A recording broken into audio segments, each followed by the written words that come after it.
Dua anak laki-laki menemukan meteorit hitam di hutan. Tak terduga malam itu, cairan hitam muncul dari meteorit. Kemudian, tubuh bocah itu mulai bermutasi.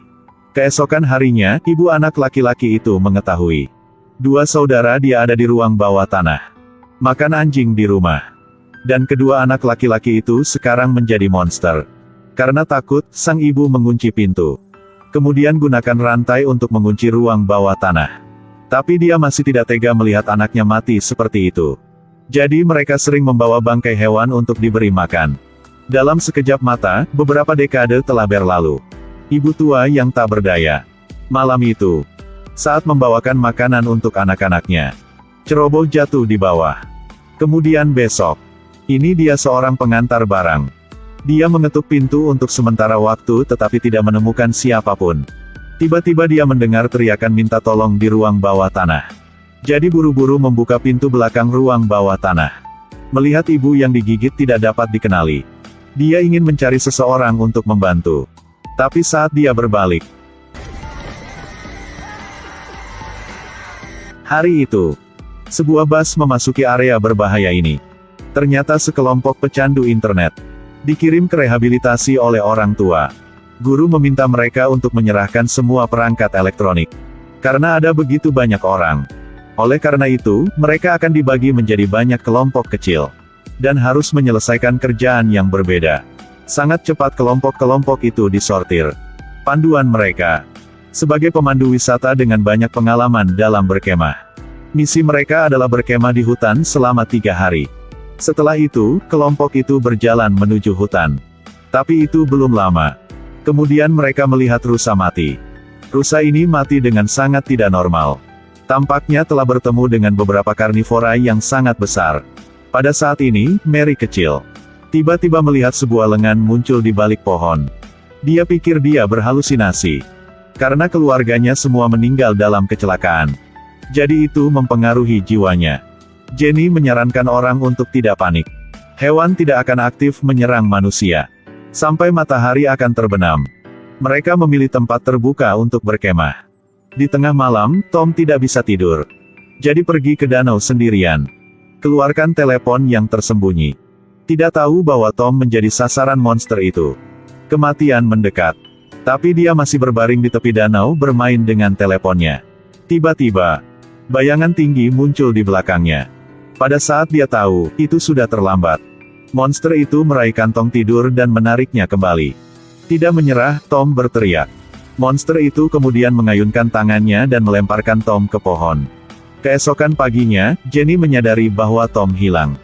Jadi seluruh kelompok mulai mencari. Mary melihat noda darah di tunggul pohon. Jenny membuat keputusan. Dia akan membawa Mary dan Ben untuk mencarinya. David dan Amy tinggal untuk menjaga barak. Setelah itu, ketiganya dengan cepat menemukan rumah bobrok. Setelah mengetuk pintu tidak ada yang menjawab, mereka membuka pintu dan masuk ke dalam. Di kamar di mana-mana adalah suasana yang suram. Pada saat ini, mereka mendengar suara aneh di bawah lantai kayu. Kemudian mereka membuka pintu ruang bawah tanah. Bau busuk yang kuat naik.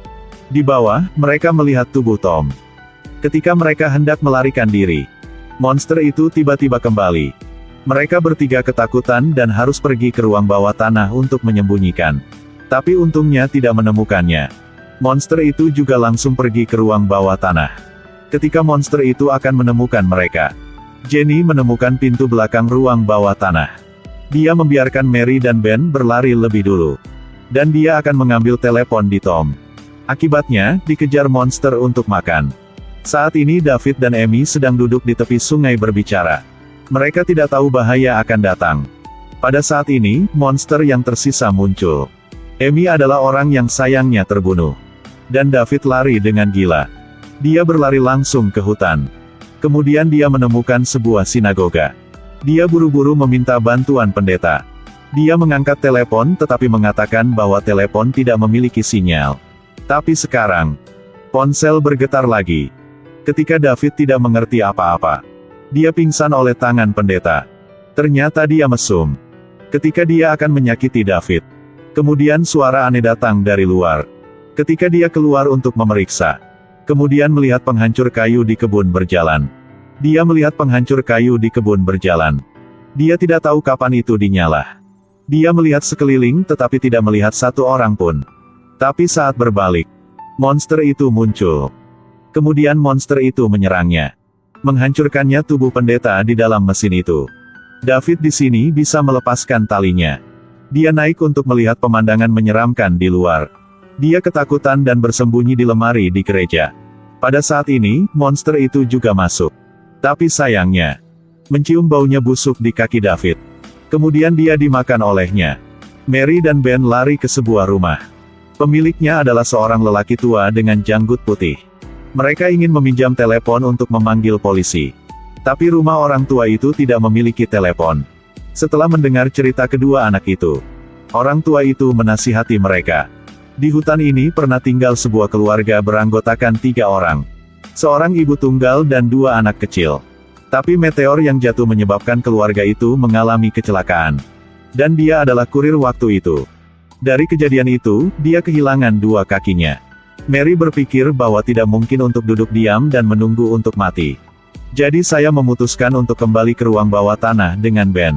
Ambil ponsel Tom dan laporkan ke polisi. Ben sekarang akan mendapatkan perhatian monster itu. Setelah keluar dari ruang bawah tanah, Mary mengambil kesempatan untuk berlari ke dalam. Tapi saat dia mencari ponselnya, kemudian monster itu tiba-tiba kembali. Mary mencoba melarikan diri. Tapi masih diseret kembali oleh monster itu. Saat monster itu ingin bunuh gadis itu, Ben tiba tepat waktu. Tapi bocah itu bukan lawannya. Ben dengan cepat dipukuli dan memar. Tidak lama kemudian, dia berhenti bernapas. Mary buru-buru mengambil ponsel Tom. Tapi ternyata ponsel kehabisan baterai.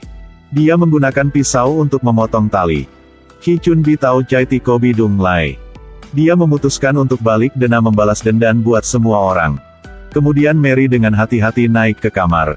Kemudian ambil pisau dari tanah. Bunuh monster yang sedang tidur. Gadis kecil berlari ke depan. Berharap menemukan bantuan. Tidak lama kemudian, dia menemukan mobil polisi. Polisi segera mengantar Mary kembali. Tapi dalam perjalanan kembali, mobil itu sepertinya menabrak sesuatu. Ketika polisi turun untuk memeriksa, tiba-tiba monster itu bergegas menyerang. Langsung mati di tempat. Saat monster itu mencoba membunuh Mary, Mary menyalakan mobil dan membunuh monster itu. Akhirnya, gadis yang mengendarai mobil polisi meninggalkan tempat aneh ini. Tapi di malam itu, 2 monster telah dihidupkan kembali. Tindakan pembunuhan mereka yang menjijikkan belum berhenti.